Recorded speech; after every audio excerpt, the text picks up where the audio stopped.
क्यों गिर रहा है एचडीएफसी बैंक का शेयर? क्या हो रहा है? क्यों इतना नीचे आ गया है? क्या एचडीएफसी बैंक में हुआ है एक स्कैम? ये सारी बातों का जवाब मैं आपको अगले 5 मिनट में इस वीडियो में देने वाला हूँ। वीडियो शुरू करने से पहले जय हिंद दोस्तों, मेरा नाम है Ankur Malhotra. Welcome to the new video channel money with Ankur. अगर चैनल पे पहली बार आए हैं तो यहाँ हम फाइनेंस रिलेटेड, फनी रिलेटेड सारी क्वायरीज को आपके सॉल्व करते हैं, तो चैनल कर लीजिए सब्सक्राइब। सबसे पहले तो हुआ क्या है वो मैं आपको बताना चाहूँगा यहाँ कि जो मेन लीडरशिप है वो सस्पेंड कर दी गई है या उन्हें टर्मिनेट कर दिया गया है। इसकी वजह से बैंक के जो प्राइजेस हैं वो शेयर के वो रैपिडली डिक्रीज हुए हैं 20% से अभी, और ओवरऑल हाई से 35%। और सबसे बड़ा पॉइंट इसमें क्या है, चेयरमैन का डेजिग्नेशन, द बिग शॉक। जो सबसे बड़ा ट्रिगर इसमें कि माना जाएगा 18 मार्च 2026 को चेयरमैन ने अचानक रिजाइन कर दिया और उन्होंने ये बोला कि एथिक्स इशू है। उन्हें पर्सनल वैल्यू और एथिक्स के बीच में डिफरेंट का जिक्र किया। मार्केट का रिएक्शन कि इन्वेस्टर्स में गवर्नेंस इशू को लेकर डरे हुए हैं, और डिस्पाइट बोर्ड ने बोला कि कुछ गलत नहीं है, लेकिन सब कुछ ही गलत है। वो मैं अभी आपको आगे बताने वाला हूँ। दुबई की ब्रांच में इनके मिस सेलिंग हुई है। दुबई में के ब्रांच के स्टाफ ने 81 बॉन्ड्स, ठीक है, वो इनके गलत तरीके से सेल कर दिए हैं। होता क्या है कि जब कोई भी कंपनी अपने बॉन्ड्स इशू करती है, ठीक है, तो कई बैंकर्स या कई कंपनीज उन्हें मोस्ट सिक्योर्ड बॉन्ड्स बोल के सेल कर देती है। कंपनी बॉन्ड्स कब इशू करती है? जब उसे मार्केट से पैसा चाहिए होता है। अब इसके कारण हुआ क्या, बैंक ने 3 senior executive including Sampath Kumar को इमीडिएट इफेक्ट से निकाल दिया और रेगुलेटरी बैन भी लग गया। डीएफएसए ने नए क्लाइंट्स ऑनबोर्डिंग करने पे रोक लगा दी है, जिससे इंटरनेशनल इमेज पे असर पड़ा है। अब आप देखिए, जो इनके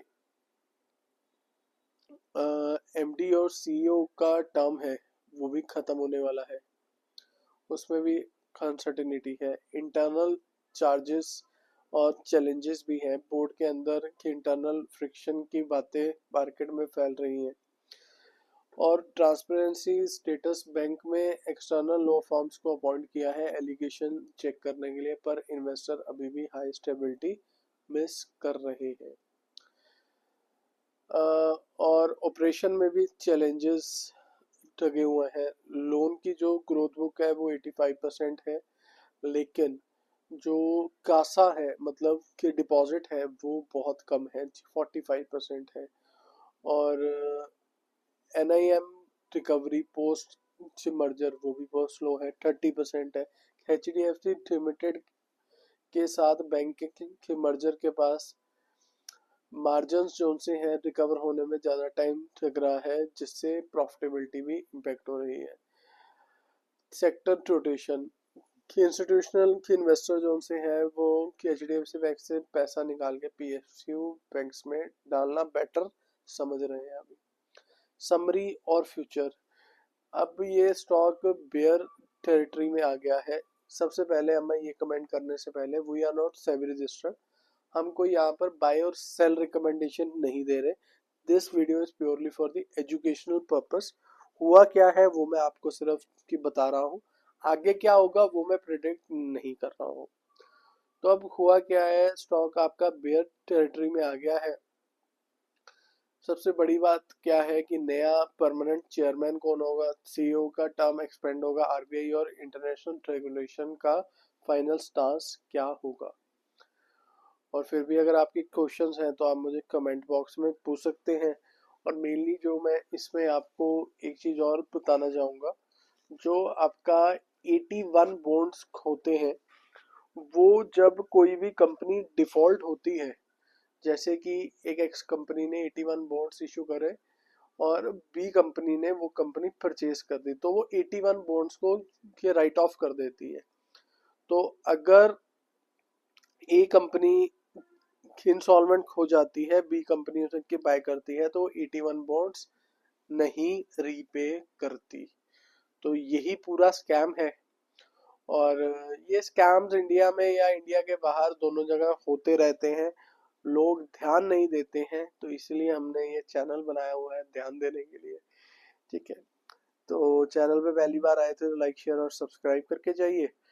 बाकी जैसे ही कोई कि नया अपडेट आएगा एचडीएफसी को लेके भी, तो मैं आपके आगे आऊँगा। आज थोड़ा सा स्टॉक में रिकवर करा है, लेकिन हम कोई बायर्स एंड रिकमेंडेशन नहीं दे रहे हैं, लेकिन मेरे हिसाब से जब तक इसमें अनसर्टिनिटी है तो इसमें प्राइसिंग स्टेबल नहीं होगी।